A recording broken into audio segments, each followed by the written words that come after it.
Saya Saprani Ahmad dengan NIM 1314240889 dari kelas 2C jurusan Manajemen Pendidikan.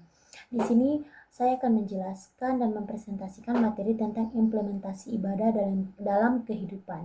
Rumusan masalah dari materi ini yang pertama, apa yang dimaksud dengan jenis-jenis ibadah dalam Islam. Selanjutnya adalah bagaimana cara mengimplementasikan ibadah dalam kehidupan sehari-hari. Adapun tujuan dari materi ini yaitu yang pertama memahami makna ibadah secara luas dan mengetahui macam-macam ibadah. Dan kita masuk ke materi yang pertama yaitu pengertian ibadah. Kata ibadah berarti patuh atau al-ta'ah yang tanduk atau al-khulu, ubiyah artinya tunduk dan merendahkan diri. Menurut Al-Zari, kata ibadah tidak hanya menyebutkan kecuali untuk kepatuhan kepada Allah Subhanahu wa Ta'ala. Dalam syariat Islam, pengertian ibadah merupakan ketundukan atau ketaatan seorang hamba secara khusus kepada Allah sebagai diklasifikasi menjadi beberapa macam ibadah. Di antaranya berdasarkan jenis perbuatan hamba, kualitasnya, keberadaan lillah di dalamnya, dan didasarkan pada ruang lingkup serta berdasarkan hukum syariahnya. Selanjutnya ada jenis-jenis ibadah. Yang pertama adalah ibadah madha atau yang ditentukan dan menjadi syarat bagi umat Islam. Dalam kata lain, ibadah madha adalah hubungan manusia dan Tuhan atau hubungan secara vertikal. Ibadah sholat, zakat, puasa, dan haji dinamakan ibadah madha. Yang kedua ada ibadah ghairuh, madha atau umum atau muamalah.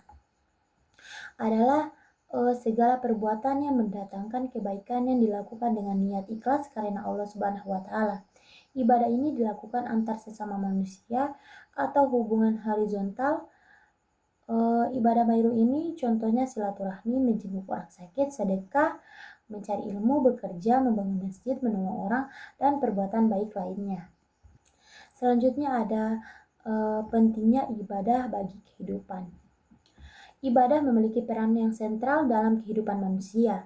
Ibadah bukan hanya sekedar kewajiban formal yang dilakukan secara rutin, tetapi juga merupakan jalan untuk mendekatkan diri kepada Allah Subhanahu wa Ta'ala. Melalui ibadah, seseorang membangun hubungan yang erat dengan Tuhannya dan memperoleh ketenangan jiwa. Ibadah juga berfungsi sebagai sarana pembentukan akhlak yang baik dan pembinaan mental spiritual. Orang yang terbiasa beribadah akan lebih sabar, jujur, amanah, dan memiliki empati yang tinggi terhadap sesama. Adapun kesimpulan dari materi ini yang bisa saya bacakan dan saya jelaskan yaitu ibadah merupakan aspek fundamental dalam kehidupan seseorang atau kehidupan seorang muslim yang tidak hanya berbatas pada ritual-ritual tertentu, tetapi meliputi seluruh aspek kehidupan manusia. Ibadah memiliki makna yang sangat luas, dari sekedar bentuk pengabdian spiritual hingga tindakan sosial dan personal yang disertai dengan niat tulus. Dalam kehidupan sehari-hari, setiap aktivitas bisa menjadi bentuk ibadah jika dilakukan dengan niat yang benar dan sesuai dengan tuntutan agama, baik dalam konteks pribadi, sosial, maupun pekerjaan. Pentingnya ibadah dalam kehidupan manusia sangatlah besar. Ibadah berfungsi sebagai jalan untuk mendekatkan diri kepada Allah Subhanahu wa Ta'ala, memperbaiki akhlak dan karakter individu, serta membangun masyarakat yang adil, damai, dan sejahtera. Itu saja yang bisa saya jelaskan dari materi ini. Mohon maaf jika ada kesalahan kata, perbuatan, serta tindakan. Saya mohon maaf sebesar-besarnya. Wassalamualaikum warahmatullahi wabarakatuh.